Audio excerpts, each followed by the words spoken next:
जय माता दी मित्रों, हम लोग पिछले वीडियो में अपने कुंडली के सारे भावों के बारे में बात किए कि हमारे कुंडली में सारे भाव किस प्रकार हमारे जीवन में या हमारी कुंडली में प्रभाव डालते हैं। अब हम लोग सारे ग्रहों के बारे में चर्चा करेंगे कि ये हमारी कुंडली में या हमारे जीवन में किस प्रकार प्रभाव डालते हैं। हम सभी जानते हैं कि हमारे भारतीय ज्योतिष में, हमारे वैदिक ज्योतिष में 9 ग्रहों के बारे में उल्लेख किया गया है, सूर्य से लेकर केतु तक। सूर्य, चंद्रमा, मंगल, बुध, गुरु, शुक्र, शनि, राहु एंड केतु। इन 9 ग्रहों में से सबसे ताकतवर, सबसे स्ट्रॉन्ग हम लोग सूर्य ग्रह को मानते हैं। अब हम लोग देखते हैं कि सूर्य ग्रह हमारे कुंडली में या हमारे जीवन में क्या क्या प्रभाव डालते हैं। सबसे पहले तो हम लोग सूर्य के कारकत के बारे में बात करेंगे, उनके क्या क्या कारकत है, और फिर हम लोग बात करेंगे या समझने की कोशिश करेंगे कि हमारे कुंडली में किस प्रकार अपना फलादेश देते हैं। तो हम आज से मेष लगन की राशि को एग्जाम्पल मान के चलेंगे कि सूर्य मेष लगन की राशि में जिन जिन भावों में बैठते हैं तो क्या क्या फल देते हैं। सबसे पहले हम लोग सूर्य देव या सूर्य ग्रह की विशेषता जानते हैं, उसके कारकत जानते हैं। हमारे ऋषि मुनियों ने सूर्य ग्रह को सारे चराचर जगत की आत्मा कहा है। साथ में इन्हें राजा, राजाधिराज, महाराज की भी उपाधि दी गई है। यदि हम लोग इनके रंगों की बात करें तो ये लाल मिश्रित सांवला अर्थात लाख के समान होता है। सारे चराचर जगत के अग्नि तत्व के कारकत सूर्य देव के पास है। यदि हम लोग वर्णों की बात करें तो इन्हें क्षत्रिय वर्ण कहा गया है। साथ में सूर्य को इस स्वरूप की बात करते हैं तो शहद के समान, घुंघरेलो बालों वाला, भूरी आंखों वाला, चौकोर अर्थात समान लंबाई चौड़ाई शरीर युक्त, पवित्र आचरण करने वाला, पित्त प्रधान प्रकृति, बुद्धिमान, पुरुष जातक और कम बालों वाला कहा गया है। इन्हें हम लोग पाप ग्रह भी कहते हैं। साथ में यदि इनके वस्त्र का बात करें तो इनके वस्त्र लाल और रेशमी वस्त्र होते हैं। साथ में हम लोग अपने शरीर के अंगों के बारे में बात करें तो इनसे हड्डी, बोन्स सूर्य से देखा जाता है। यदि हम लोग बात करें दिग्बली के बारे में तो ये दक्षिण दिशा या दशम राशि भाव में ये दिग्बली होते हैं। दिन में ये बलवान होते हैं, कृष्ण पक्ष में भी ये बलवान होते हैं। अब चलिए अब हम लोग बात करते हैं कि ये हमारे कुंडली में किस प्रकार प्रभाव डालते हैं। मैंने पहले ही बताया कि हम लोग आज से मेष लगन की राशि लेंगे। मान लीजिए कि सूर्य मेष लगन की राशि में लग्न में बैठे हैं, मतलब प्रथम भाव में विराजमान है, तो ये क्या फल देंगे? क्या जितने सारे कारकत्व हैं क्या सारे क्या फल देंगे? आप यदि इस कुंडली में देखेंगे तो पंचम भाव के जो स्वामी हैं सिंह राशि के, वो सूर्य देव हैं। तो सूर्य की जब भी दशा आएगी या किसी की दशा में वो अंतरा या परिणता में बन के आएंगे तो वो पहले और 5वें का फल देंगे। पहला और 5वां हमारे जीवन में क्या बताता है? यदि हम लोग बच्चे की देखते हैं तो हम लोग बच्चों के लिए एजुकेशन और हेल्थ देखते हैं, तो पहला और 5वां हेल्थ के लिए अच्छा है। एजुकेशन के माने तो पहला और 5वां एजुकेशन के लिए अच्छा है, 5वां अगर शिक्षा का होता है। यदि हम विवाह की बात करें तो विवाह हमें बताता नहीं है, यदि हम संतान की बात करें तो हाँ, संतान इनका होगा, होने की है संभावना, कहीं 5वां अगर संतान का होता है। यदि हम प्रोफेशन कैरियर की बात करें तो न्यूट्रल है, मतलब दाल रोटी चल जाएगा। यदि हम लिटिगेशन की बात करते हैं तो ये नहीं कुछ बताता, लिटिगेशन में न्यूट्रल बताता है। यदि हेल्थ की बात करें तो पहला और 5वां है, वो भी अच्छा है। और साथ में सूर्य यदि जिनके नक्षत्र में बैठे हुए हैं, मान लीजिए सूर्य पहले घर में बैठे हुए हैं, लगन में बैठे हुए हैं, तो वो या तो अश्विनी या भरणी या कृतिका के नक्षत्र में बैठे होंगे। अश्विनी केतु के हो गए, केतु के स्वामी हो गए, भरणी शुक्र हो गए उनके स्वामी, और कृतिका सूर्य हो गए। यदि ये 13 डिग्री 20 मिनट से लेकर 26 डिग्री 40 मिनट के बीच में लग्न में बैठे हुए हैं, तो ये शुक्र के भी फल देंगे और ज्यादा स्ट्रॉन्ग फल देंगे अपने नक्षत्र के।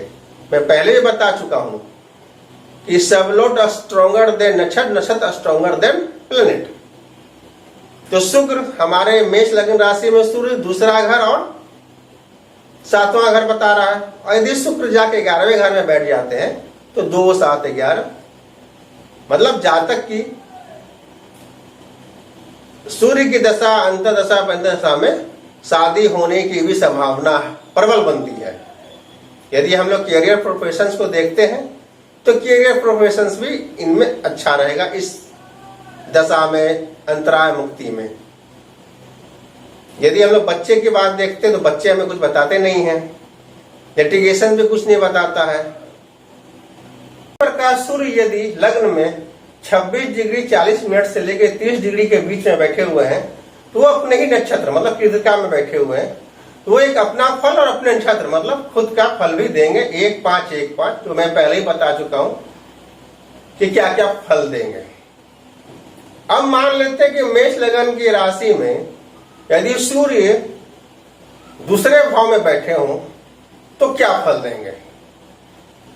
यदि हम सूर्य की देखते हैं तो वो 2 और 5 का फल देंगे। उसी तरह बच्चे के लिए हेल्थ ठीक रहेगा, एजुकेशन ठीक रहेगा। बड़ों के लिए मान के देखते हैं तो इसमें इनके प्रोफेशंस को न्यूट्रल बताता है। यदि हम शादी की बात करें तो कुछ नहीं बताता है। यदि हम बच्चे की बात करें 2 और 5 बताता, मतलब बच्चे की होने की संभावना है। लिटिगेशन न्यूट्रल है। अब यदि हम देखते हैं कि सूर्य यहाँ पर किनके नक्षत्र में बैठे हुए हैं, तो दूसरे भाव में हमारा कृतिका हो गया, रोहिणी और मृगशिरा। कृतिका सूर्य के खुद है, रोहिणी चंद्रमा उनके स्वामी है, मृगशिरा मंगल उनके स्वामी है। अब यदि सूर्य यहाँ पर 0 से 10 डिग्री में बैठते हैं तो ये क्या अपने नक्षत्र का फल देंगे, 2 5 एंड नक्षत्र 2 5। तो ओवरऑल सारी चीज के लिए अच्छा है। शादी नहीं बताता है, ट्रेवल नहीं बताता है आपको, फिर आपको बच्चे बताते हैं, एजुकेशन ठीक रहेगा, हेल्थ ठीक रहेगा। उसी तरह यदि ये 10 डिग्री से लेकर 23 डिग्री 20 मिनट तक यदि इसमें बैठ रहे हैं, दिखा रहे हैं, तो ये रोहिणी के नक्षत्र में बैठे हुए इनके स्वामी चंद्र हैं। ये अपना फल देंगे, साथ में चंद्रमा के भी फल देंगे। यहाँ इनका अपना फल दूसरा और 5वां घर बता रहा है और चंद्रमा का 4था घर। यदि ये मान लीजिए 11वें घर में बैठ जाते हैं चंद्रमा, तो चंद्रमा 4 और 11, मतलब कि इनके दशा अंतर प्रंतर में हमारा प्रॉपर्टी लेने का भी योग बनता है, हमारा वाहन लेने का योग बनता है कि इस दशा अंतर प्रंतर में ये जातक, ये व्यक्ति वाहन खरीद सकता है, प्रॉपर्टी खरीद सकता है। उसी प्रकार यदि सूर्य 23 डिग्री 20 मिनट से लेकर 30 डिग्री में रहते हैं तो ये मंगल के नक्षत्र में बैठे हुए हैं। मंगल का स्वामी पहला और 8वां। यदि खुद यदि 12वां बैठ जाते हैं मंगल देव तो 1 8 12, मतलब सारे चीज में परेशानियां आ जाती है। यदि बच्चों को देखें तो हेल्थ में परेशानी, एजुकेशन में परेशानी होगी। बड़ों को भी देखेंगे तो हेल्थ में परेशानी, एजुकेशन में परेशानी, प्रोफेशन कैरियर में परेशानी, मैं सारे तरह का लिटिगेशन, सारे तरह की परेशानी रुकावटें दिखाता है। मतलब जब भी इनके अंतर प्रंतर और दशा चलेगी तो हमेशा वो कष्ट में ही रहेंगे। उसी प्रकार मान लीजिए कि सूर्य देव हमारे मेष राशि में तीसरे घर में विराजमान हो जाते हैं। तीसरा घर हमारा बल का दिखाता है, हमारा पराक्रम का दिखाता है, हमारा अनुमति का दिखाता है, हमारा शॉर्ट डिस्टेंस ट्रेवल दिखाता है, आईटी भी दिखाता है, इंफॉर्मेशन टेक्नोलॉजी भी दिखाता है। तो सूर्य इसमें क्या फलादेश करेंगे? अपने ग्रह के अपने फलादेश 3 और 5 का करेंगे कि इस पीरियड में, इस दशा में, अंतरा भुक्ति में ये जातक का छोटी मोटी दूरियों का यात्रा होगा। ये जातक का यदि कोई अनुमति लेते हैं, कोई परमिशन लेते हैं, चाहे वो वीजा हो, चाहे ड्राइविंग लाइसेंस हो, चाहे पासपोर्ट हो, तो इन्हें मिल जाएगा। फिर ये मैरिज नहीं बताता है, फिर ये प्रोफेशन के लिए नॉर्मल है, न्यूट्रल है। अब इसके नक्षत्र कौन से हो गए? इसके नक्षत्र मृगशिरा हो गए, आद्रा हो गए और पूर्णवसु हो गए। मृगशिरा के जो स्वामी है मंगल हो गए, आद्रा के राहु हो गए और पूर्णवसु के गुरु हो गए, बृहस्पति देव हो गए। तो जब सूर्य इस घर में जिन जिन डिग्री में बैठेंगे, जिनके नक्षत्र में बैठेंगे, उनके फल देंगे। मान लीजिए कि ये गुरु के नक्षत्र में बैठते हैं तो ये 3 और 5 का तो अपना फलादेश करेंगे, साथ में गुरु का भी फल देंगे। गुरु का घर 9वां 12वां हो गया। 9वां क्या दिखाता है?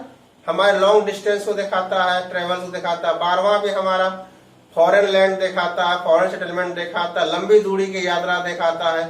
साथ में ये हमारा हॉस्पिटलाइजेशन भी दिखाता है, साथ में जेल का योग भी होता है आपको, साथ में नुकसान भी दिखाता है ये। तो इस दशा अंतर प्रयंतर में इस जातक का, इस व्यक्ति का लंबी दूरी की यात्रा हो सकता है, विदेश भ्रमण हो सकता है, विदेश में सेटलमेंट भी हो सकता है, साथ में इन्हें नुकसान भी हो सकता है ये हॉस्पिटलाइज भी हो जाए। इसी प्रकार यदि ये चौथे घर में बैठते हैं, फिर 5वें घर में बैठते हैं, 6ठे घर में बैठते हैं, तो हम लोग को इसी प्रकार से सूर्य की जब भी दशा आएगी, जब भी अंतरा आएगी, जब भी परंतर में आएंगे, तो इसी प्रकार फलादेश करना है कि सूर्य पहले कहाँ बैठे हुए, कौन घर को रिप्रेजेंट कर रहे हैं, कौन घर को देख रहे हैं, और साथ में वो किसके नक्षत्र में बैठे हुए हैं, वो नक्षत्र का स्वामी क्या क्या बता रहा, कौन कौन सा भाव, कौन कौन सा घर बता रहा है, किस घर में बैठे हुए हैं, उसके अनुसार हम लोग को जातक को फलादेश देना चाहिए। इसमें किसी प्रकार का हम लोग कंफ्यूजन नहीं होना चाहिए कि सूर्य पाप ग्रह है, सूर्य को शनि देख रहा है, सूर्य को राहु देख रहा है, सूर्य शुभ का स्त्री में है, सूर्य के साथ पाप ग्रह बैठे हुए हैं, सूर्य इनको अस्त कर रहा है, हम उसको आपको देख रहे हैं, आप उनको देख रहे हैं। तो कंफ्यूज नहीं करना है, हमको सिंपल सा जवाब देना है। सूर्य पहले देखना है कि किस घर में बैठे हुए हैं और किस घर के स्वामी हैं, वो उनका फलादेश करेंगे। साथ में किसके नक्षत्र में बैठे हुए हैं, वो नक्षत्र ग्रह किस घर का स्वामी है और किस घर में बैठा हुआ है, उसका रिजल्ट वो देंगे। बाकी का जो 6 घर बचा, मैं नेक्स्ट वीडियो में आपको इसके बारे में डिस्कशन करूंगा, मेष लगन की। मुझे आशा है कि आपको ये वीडियो अच्छी लगी होगी। तो अच्छी लगे तो कृपया सब्सक्राइब करें, लाइक करें और शेयर जरूर करें। और साथ में जो बेल बटन है उसे आप जरूर ऑन करें और नोटिफिकेशंस को ऑन करें कि आने वाले वीडियो जल्द जल्द आपको मिल सके। जय माता दी।